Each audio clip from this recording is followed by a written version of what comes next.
They swing for the quarter pole. And it's New York Traffic with Modernist toward the inside. Charging now is Mailman Money with Major Fed. They come down to the final furlong. It's Modernist who's holding on to a short lead from between horses. New York Traffic on the outside, Mailman Money, and Major Fed is storming home. It's Modernist toward the inside for Junior Alvarado. Major Fed closing, New York Traffic gamely, and then Mailman Money. It's Modernist and Junior Rivera and Junior Alvarado at 12-1.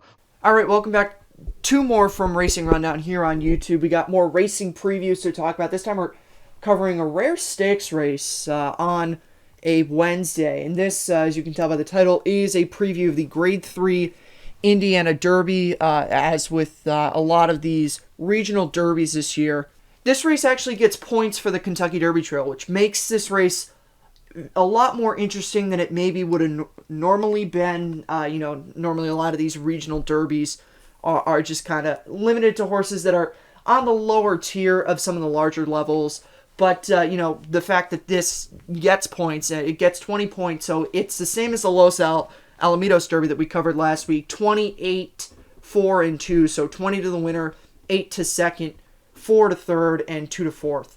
So 4 horses will get Kentucky Derby points, and, we can debate at a later time how much points are really going to matter. I think, there are going to be a lot of horses, like is usually the case with the Kentucky Oaks, that points aren't the biggest determining factor of the field, as you have a lot of horses that often run in Kentucky Oaks points races and win them and take large majorities of points that don't run in the Kentucky Oaks ultimately, be it for injury or just passing up the race. And I think we're going to see that a lot this year. Obviously, there already has been a bunch of injuries, and I think there's just going to be people that don't necessarily want to run their horses at the Kentucky Derby because they don't feel that it's of their horse's best interest at the time, or various other reasons. But we can talk about that when it gets to this point. Another thing that I mentioned about this race is normally this would be a race that are a lot of horses that are kind of on the lower level, not necessarily the 1 or 2 tier, but like the 3 or 4 tiers with 3-year-olds. But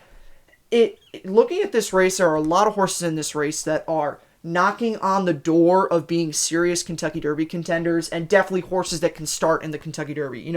We talked about this last week with the Ohio Derby, and with seeing the amounts of horses that are entered in these regional Midwestern derbies, it does give a lot of positive thoughts to the Kentucky Derby down the road. So we're probably going to see a very large field in the Kentucky Derby, and a lot of those spots are going to be filled by horses that are grinding it out in these races and picking up these 20-point races and picking up placings in 50-point races that will get them 20 points. So to go through the field, finally, I spent about 2.5 minutes rambling. But the field for the Grade 3 Indiana Derby is number 1, Not Getting Over Me, 2, Extraordinary, 3, Tyshawn, 4, Earner, 5, Shared Sense, 6, Background, 7, Juggernaut, 8, Major Fed, 9, Winning Impression, and 10, Necker Island. I'll start off with one of the things that I really like to get into very right off the bat in previews is the pace setup of these particular races. And this is a race that actually doesn't, it kind of like the Ohio Derby, doesn't really have much speed signed on. There is one horse here in this race that will definitely be one that I talk about a lot on this and that I have considered very heavily, and that is Juggernaut. He's the only horse that has specifically signed on to be, is specifically signed on, I should say, to be purely speed. This horse, in all the races that he's run in, he's been on the lead for the majority of at least the first part of the races, and in his one career win that he has, he wired the field, won by 6 1/4 lengths on debut. The Iroquois is a race where he didn't bring his best race. My co-host Eric and I were talking about this horse, and in the Iroquois, we both agreed that that's a race that you can more or less draw a line through. Going to his next race, which was an allowance at Oaklawn Park, he got burned on the lead, trying to get into a speed duel with No Parole, who is one of the better sprinters, 3-year-old sprinters at least, in the United States. And most recent start out on the dirt, which was an allowance at Churchill, he actually has some very, very good back class from this race. He was 9th of 11 horses in the race, so you don't necessarily look at that and say, well, that's a really bang up effort by a horse. But it is worth noting that the horses that beat him, Art Collector is a horse that is under consideration for the Bluegrass and most likely goes there and will be live in that race. Toledo has finished third in most notably in the Holy Bowl, and of course third behind stakes winners Ete, Indienne, and Tis the Law. Tis the Law, obviously the Belmont Stakes winner. Wrecking Crew was third in the Breeders' Cup Juvenile. I know we have knocked that Breeders' Cup Juvenile field very, very much, but he was third in that race, so you do have to give him the credit for that. And then the fourth horse from that race, he didn't finish fourth, but the fourth horse that's worth noting from that, Acre, most recently, a couple hours ago actually from the day I'm recording this, won the Iowa Derby, excuse me. So there's 4 horses in that race that have been stakes winners or placed behind really solid horses in stakes races across the country. So there's really good back class there. And then you go to his most recent race, which was on the turf going a mile at Churchill. And the track was yielding, and he didn't have the fastest pace. He didn't set the fastest pace, I should say. And he did get run by in the stretch. But in that race, he actually did beat the 1-2 finishers of the Iowa Derby, the aforementioned Acre, and then Let Me Know, who was second in that race. So there is a lot of really good back class there. I mean, the horses that beat him are not like the highest caliber horses, but they have run well in stakes races. So there is some credit to give to him there. And also the fact that he could probably very easily find himself alone on the front end. And he showed in his debut that when he doesn't really have anything in his way in terms of a pace competition, he can be very dangerous. And that was something that he had in that allowance race at Churchill most recently. He didn't really have anyone pressuring him. It was a 112.33 fairly soft. Again, he did get run by, but that was a really nice second. It was his first really good race since his maiden winner. And in his maiden winner, he didn't have anyone near him at all. He drew off, and that could happen. I'm not going to say that he'll be 2.5, 3 lengths in front like he was in his maiden score, but you could very easily see him being a length or a length and a half in front of these horses with no one near him. Because the other horses that I have highlighted in going through this race, there's 3 other horses in this race that have won on the lead: Necker Island, Tyshawn, and Extraordinary. But all 4 of those horses have also run closer to the back, so they could really go either way. Tyshawn has been more of a mid-pack closer type horse.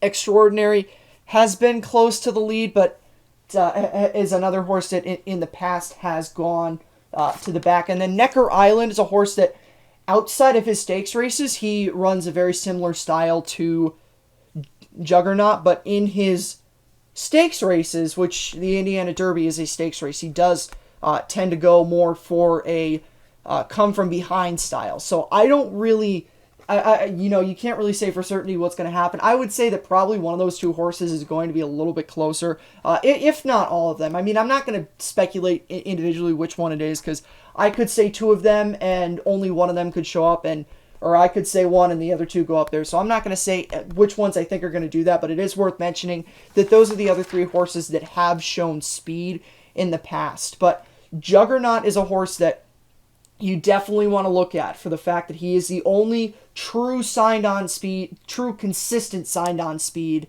and the fact that he does have some really nice back class in his races. So definitely do not throw him out. And before I get to who probably in this race is, I don't want to say the most accomplished, but probably, if not the most talented, definitely does have the best finishes overall in his career, Major Fed. I want to hit on 2 other horses that, 3 other horses that are really sneaky, have run well in races in the past, and also have good back class. We put a lot of emphasis on back class on this show, and definitely these other 3 horses do fit that bill. Earner is the first one I'm going to talk about. He's only run 3 career races, so he is the lightest race to these 3 horses. He has run a second in a fairgrounds, won his maiden at Oaklawn, and then most recently ran in a allowance at Churchill on the 12th of June. And, that race is where you see a lot of his back class. The two horses that finished ahead of him, Man in the Can, who has run some really nice races at Oaklawn Park Now, granted, he was running in those stakes races against Arkansas breds, but those were nice efforts. He will be live in the Bluegrass if they do decide to go there. And then the second place horse, Dean Martini, actually won the Ohio Derby, last weekend. So there right there are two horses that have run really well in stakes races. Earner is knocking on the door right behind them. So definitely you see that there. The race that he won fairly well. Earner, if you don't like some of the other long shots down there, Earner's definitely one that you want to look at because he does have the back class, has won before, and that third place effort was definitely not anything to be disgraced by. You can question the overall quality of the horses, Dean Martini and Man in the Can, but there's not really any big superstar here. So this race does have a lot of the Ohio Derby set up. So that's definitely a route that you want to look with a horse like Earner. Background is the next horse that I want to get to, and he is another one that has that big back class. That is the theme that I'm going to be saying in the show. Back class. He does have some very iffy performances. I will concede that, but if you look at race 10, if you go back to Oaklawn Park, Arkansas Derby Day, race 10, which was an allowance optional claimer, he was third in that race. The two horses that beat him were Rushy and Candy Tycoon. Rushy was the horse that finished second to Charlatan in the allowance race where he won by however many lengths he won by in that race, something like 18. I can't remember off the top of my head. And then Candy Tycoon is a graded stakes placed horse. He ran, and it also is worth mentioning with Rushy, he did finish third in the Santa Anita Derby. Candy Tycoon ran second behind Ete Indienne in the Fountain of Youth, and Ete Indienne ran second to Tis the Law in the Holy Bull, so there definitely is some talent with Candy Tycoon, even though he hasn't lived up in some of his other races. Candy Tycoon is a really solid racehorse, and background ran third to him back at Oaklawn Park. So, he's one, if you can swallow some of the other iffy performances here, which this is the kind of race where it makes very much sense to do that. Swallow those very iffy performances with background. If you're comfortable with doing that, because he has run some nice races. When he's run some nice races. Next horse I want to get to is Winning Impression. He's another one that is a mid-pack closer, but he has closed into some really slow paces before. You look at him, you don't necessarily see the most confidence. Only one win, but he was fifth in his first two maidens, but has been consistently improving since then. Won a maiden, then was second in allowance at the fairgrounds, third there. Then this would be deceiving, a fifth place finish in his most recent allowance race, which was at Oaklawn Park, but he did win that race and was disqualified for interference in that race. And it is worth mentioning he did beat a horse, Finnick the Fierce, who has run some very, very solid races. Hasn't necessarily been winning efforts, but Finnick the Fierce is definitely a horse that is going to pick up pieces in a lot of these stakes races, and is not a horse to overlook. So he won that race and then was disqualified. And then most recent start in the Arkansas Derby, he was fourth behind Charlatan, Basin, and Gouverneur Morris, who Charlatan, nothing needs to be said about him. Basin is a grade 1 winner, and Gouverneur Morris is graded stakes place, grade 1 place, actually. He finished second behind Maxfield in the Breeders' Futurity last year. So I think of the three horses that have the good back class that I talked about, Winning Impression definitely has the best of the horses in terms of the back class that he has. I want to talk about a couple of the other horses that I'm not really going to consider very highly before I get to the horse that I think, at least on pure talent, may probably be the best in this race, Major Fed. Not Getting Over Me is a horse that he's a Florida bred. He's run well at Tampa. I don't think that this is a race for him to do well. He seems like a horse that, outside of Florida, doesn't necessarily have the biggest punch with him. I talked about Extraordinary and Tyshawn. I don't really know what they're going... If they take back, I don't really know that would be the best options for them. Extraordinary has closed into slow paces. Tyshawn has not in a lot of his bigger races. He was last in his division, the Arkansas Derby, and that was the Nadal division. and he was more toward the back, and he got a really fast pace to run into, and wasn't necessarily going to close into that. Wasn't closing really. So Tyshawn is another one that I talked about him earlier. I don't really like him too much.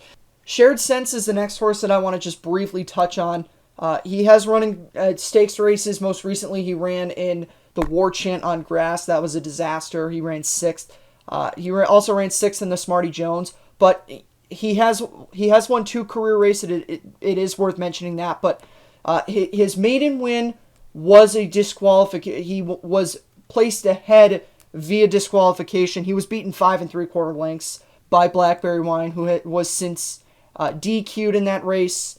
He did win an allowance at Oaklawn, but I don't really see anything with him in terms of super good performances outside of that race. Again, the Smarty Jones is not really that encouraging on him. So I just wanted to mention those two because I didn't really go too much into them. And the last horse I'm obviously going to talk about is Major Fed, who I think is the best horse in this race, at least based on pure talent. I could be wrong, but looking at that, Major Fed, if you look at his resume, does have the best finishes in races. He won a maiden at the fairgrounds, was second in his division of the Risen Star, and he finished second behind Modernist, who is a really solid racehorse. If you look at his first race, actually, his maiden, he was beaten by Gold Street, who has won a couple of black type enlisted races. Not necessarily what you would call a superstar level, but Gold Street is a stakes winner, not a graded stakes winner, but is a stakes winner. And the other thing about him, you look at his next race after the Risen Star, he was 4th in the Louisiana Derby. And that was closing into a very slow pace, didn't have anything to run into.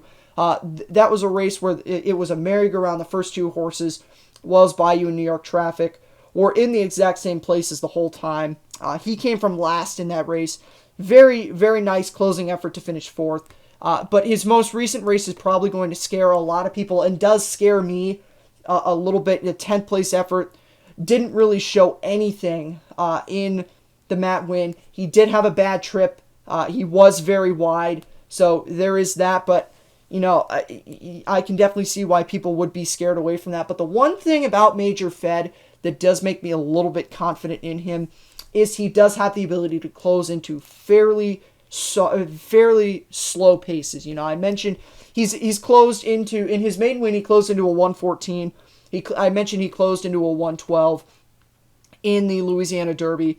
And so the pace setup for him is not necessarily something that you look at this race with the potential of there being a lone leader. That's not something that I look at a horse like Major Fed, who is a deep closer for the most part, and I'm not overly concerned by that because he has closed into fairly slow paces. In his 3 best races, his maiden win, the Risen Star, and the Louisiana Derby, 114 in his maiden and 112s in the Risen Star and the Louisiana Derby. So with that being said, I am going to take a shot in this race and go with Juggernaut just because I do think he will get out there and get some kind of early lead. That is going to be a big shot. In these regional derbies, I have shown myself to be one that does take shots here with, races that could go either ways. I will throw Background and Earner in 2nd and 3rd just because I do respect those horses a lot, and I think that they have been beaten by some really solid racehorses, and I think that there's a lot more for them to show. And I will throw Major Fed in 4th. I'm not really going to say anything like I think he's going to be pace compromised because I already said I don't think he will be. I like taking a shot with some of these other horses on top of him. He has shown me to be inconsistent, and I am a little bit nervous about that Matt Win performance. So I'll go Juggernaut, Background, Earner, and Major Fed 1, 2, 3, and 4. Numbers wise, that is 7, 6, 4, 8. Thank you for stopping by. I appreciate it if you were able to get through all that rambling. There was a lot of stuff to go through here, but this is a very deep race. So, if you do decide to play this race, good luck, and maybe we get a winner out of this. Who knows? And, maybe we'll see a horse emerge out of here that will be not necessarily a serious Kentucky Derby winner, but a horse that will make some noise down the road. So we'll see you next time. We got a big week coming up with Keeneland previews. as well as a preview of the Grade 1 Ruffian at Belmont. So we'll see you for those later on this week. Have a good one, and good luck. Happy 4th of July, by the way. Then to Social of Fleet with Linsmap. Portos 14th and last. They've straightened. 3/4 was 112.42. The longtime leader is Wells Bayou. New York Traffic drifts off that line. A furlong out from Wells Bayou, who's still finding. Leads by 3 to New York Traffic. Modernist is a one-pace third. Major Fed. Enforceable takes toward the inside, but it's Wells Bayou. Wells Bayou and New York Traffic. Wells Bayou to win the TwinSpires.com Louisiana Derby. Held